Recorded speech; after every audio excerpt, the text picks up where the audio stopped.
অনেকে বাচ্চাদের ব্যাপারে আমাদের কাছে বলেন দোয়া করেন হুজুর, ঝাড়ফুঁক দেন, ঠিক আছে, আপনি নিজেই করবেন। আউযু বিকালিমাতিল্লাহি তাম্মাতি না বলে বলবেন উঈযুকা। যদি আপনার একটা ছেলে হয় তাহলে বলবেন উঈযুকা, যদি একটা মেয়ে হয় তাহলে বলবেন উঈযুকি, আর যদি একটা ছেলে একটা মেয়ে হয় বলবেন উঈযুকুমা। আর যদি অনেকগুলো বাচ্চাকে একসাথে ঝাড়ফুঁক করতে চান বলবেন উঈযুকুম। চারটা ক্ষেত্র বললাম, ঠিক আছে। একটা ছেলে হলে কি বলবেন উঈযুকা বিকালিমাতিল্লাহি তাম্মাতি মিন শাররি মা খালাক, দিয়ে ফু দিয়ে দিবেন।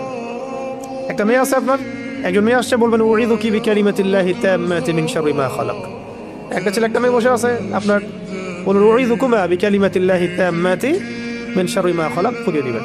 ইমাম হাসান এবং হুসাইন রাদিয়াল্লাহু আনহুমা তারা নবী সাল্লাল্লাহু আলাইহি ওয়াসাল্লামের কাছে আসতেন, খেলাধুলা করতেন, ঘাড়ে উঠতেন, পায়ে বসতেন, কোলে বসতেন, তিনি আদর করে বলতেন উঈযুকুমা বিকালিমাতিল্লাহি তাম্মাতি মিন শাররি মা খালাক, ফু দিয়ে দিতেন। এগুলো মাসনুন তরিকা।